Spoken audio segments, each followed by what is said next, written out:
और इस बीच हम बता दें हमारे साथ एक और खास मेहमान मौजूद हैं, प्रतुल सहदेव मौजूद हैं। ये झारखंड बीजेपी के प्रवक्ता हैं। जरा समझते हैं प्रतुल जी से। प्रतुल जी, क्या चल रहा है झारखंड की सियासत में? पति हटेंगे तो फिर पत्नी का सीएम की कुर्सी पर बैठना तय। सारी जानकारियां तो सर आप ही की पार्टी के पास हैं। आप ही की पार्टी के सांसद ट्वीट करके जानकारी दे रहे हैं। पुख्ता सोर्सेज लग रहे हैं सर आपके, बताइए ना। देखिए रुमाना जी, झारखंड में जो कुछ भी हो रहा है वो छिपा नहीं है। माननीय मुख्यमंत्री जी और उनका कुनबा पूरे तरीके से भ्रष्टाचार के मामले में एक्सपोज हो गया है।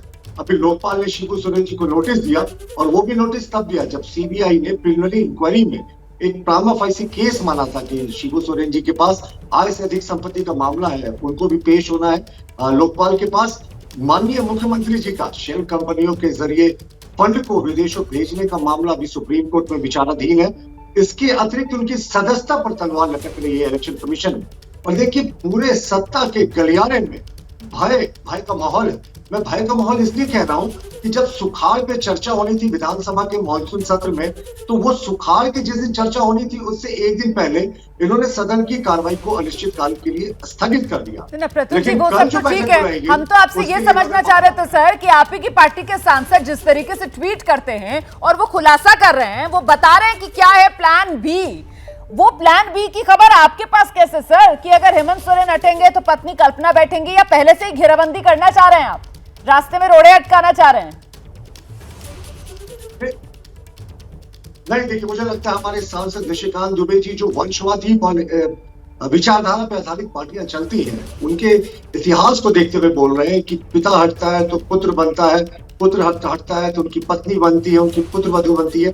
और अब शिबू सोरेन जी के परिवार को देखिए ना, शिबू सोरेन खुद राष्ट्रीय अध्यक्ष, उनके पुत्र हैं माननीय मुख्यमंत्री, उनके पुत्र वधू विधायक हैं, उनके एक बेटे विधायक हैं, तो सारा कुछ तो एक ही कुनबे में सिमटा हुआ है। ठीक है, ठीक है। मैं जल्दी से जरा शशांक का रुख करती हूं। तो शशांक, जिस तरीके से बीजेपी हमलावर है और परिवारवाद को लेकर एक तरीके से बेनकाब करने की कोशिश में जेएमएम को जुट गई है, ऐसे में क्या लगता है अगर ये प्लान बी तैयार किया होगा हेमंत सोरेन ने कि अगर खुद नहीं तो फिर पत्नी को सीएम की कुर्सी पर बैठा देंगे, अब तो खेल बिगड़ गया। अब तो मामला इतना आसान नहीं होगा, क्योंकि अब तो परिवारवाद के आरोप जो है वो और ज्यादा उनको बल मिलेगा। शशांक,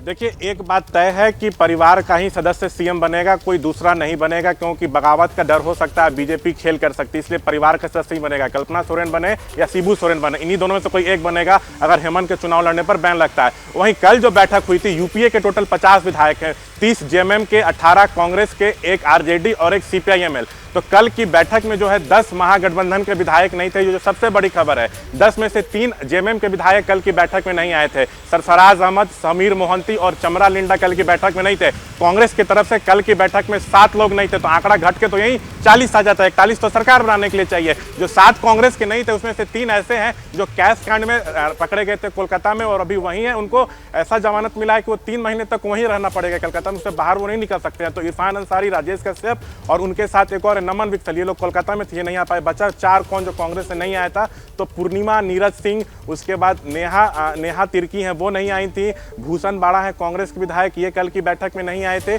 ऐसे कुल 4 विधायक हैं। तो महागठबंधन का टेंशन इस बात से भी बढ़ा हुआ है कि विधायकों की कल उपस्थिति वहां पे नहीं थी, लेकिन ये तय है कि परिवार का ही सदस्य सीएम की कुर्सी पे बैठेगा, किसी दूसरे जेएमएम के विधायक को मौका नहीं मिलेगा। कल्पना के नाम पर सबसे सहमति लेने की कोशिश की जा रही है। थोड़ा मामला को संक्षेप में समझने की जरूरत है। बीजेपी ने रघुवर दास के नेतृत्व में एक प्रतिनिधिमंडल ने राज्यपाल से मुलाकात की थी और कहा था कि हेमंत सोरेन पर पद का लाभ का मामला बनता है, इन्होंने जन प्रतिनिधित्व अधिनियम का उल्लंघन किया है। तो खुद ही वन मंत्री हैं, खनन मंत्री हैं, और पत्थर खनन लीज खुद को ही आवंटित कर लिया है। सो ये जन प्रतिनिधित्व अधिनियम 1951 के धारा 9A का हवाला देते हुए बीजेपी ने कहा था कि सरकारी ठेका लिया गया, सो इनकी सदस्यता समाप्त की जाए। अब यहाँ पर बीजेपी ने यह भी कहा था कि यहाँ पे भ्रष्टाचार का आचरण अपनाया गया है, तो यहाँ पे चुनाव आयोग 2 चीज कर सकता है, इनकी सदस्यता भी समाप्त कर सकता है, इन पर चुनाव लड़ने पर भी बैन कर सकता है। क्या मजबूरी है मेरी, बताइए।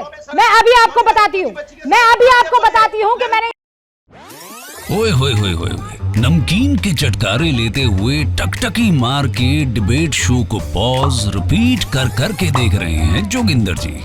इनकी तरह आप भी देखें अपनी फेवरेट डिबेट्स को रिपीट कर, और डाउनलोड कीजिए एबीपी लाइव ऐप अपने स्मार्ट टीवी पर।